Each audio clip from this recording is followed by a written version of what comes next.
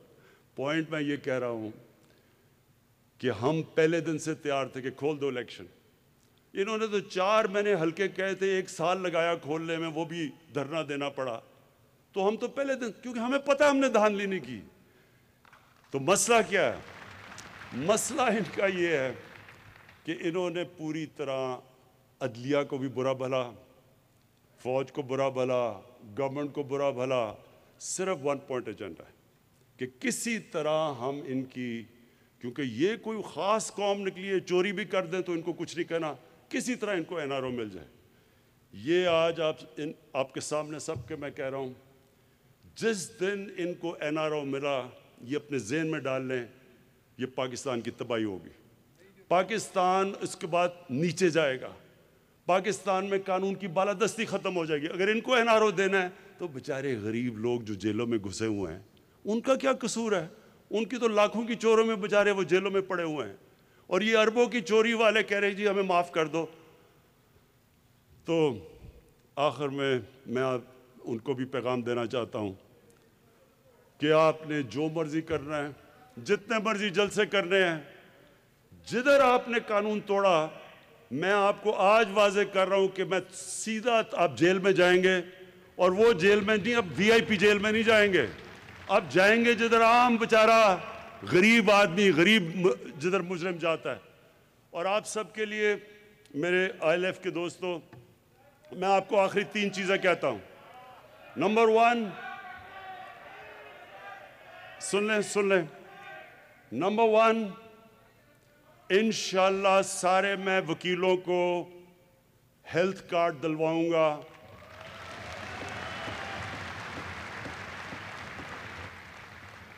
کیونکہ ہمیں پتہ ہے زیادہ تر جو وکیل وہ مشکل محنت کش لوگ ہیں، اور ان کے لیے اگر ایک گھر میں بیماری ہو جائے تو انشاءاللہ ہم ILF کو ایک ہیلتھ کارڈ، اور اس کے لیے پوری ہم تیاری علی ظفر کے ساتھ ہم کر رہے ہیں۔ نمبر 2، جو ہم احمد اویس نے کہا تھا کہ گھروں کا، کہ گھر ہونا چاہیے، چھت ہونی چاہیے، اس کے لیے نیا پاکستان جو ہم ہاؤسنگ بنا رہے ہیں، اس کا مقصد کیا ہے؟ اس کا مقصد یہ ہے کہ دیکھیں لوگوں کے پاس کیش نہیں ہوتا گھر خریدنے کے لیے، تو نئے پاکستان کے اندر ہاؤسنگ میں ہم پہلی دفعہ پاکستان میں بینک فائنانس کر رہے ہیں، اور بینک فائنانس ایسے کر رہے ہیں کہ 5% انٹرسٹ کے اوپر لمبی ہم فائنانسنگ کریں گے، تاکہ وہ جو لوگ تنخواہ دار ہوں، وہ یا جن کے پاس پیسہ نہ ہو پورا گھر لینے کے لیے، ان کے لیے ہم آسانی پیدا کریں کہ وہ آسان قسطوں میں اپنا گھر لے لیں۔ تو انشاءاللہ اس میں بھی آپ کے لیے اس کے لیے مدد کریں گے. اور تیسری چیز یہ جو ابھی بات کی احمد اویس نے، یہ ساری دنیا میں ہوتا ہے. جو بھی چیزیں جو مثلا کانٹریکٹ سائن ہوتے ہیں ہر جگہ پٹیشنز، اس کے اندر وکیل ہوتے ہیں. وکیلوں کا اس لیے آپ کے لیے روزگار بھی ہو جائے گا، آپ کے لیے آمدنی بھی ہو جائے گی، اور یہ پریکٹس ساری دنیا میں ہوتی ہے. تو انشاءاللہ یہ بھی ہم تینوں چیزیں آپ کو کر دیں گے.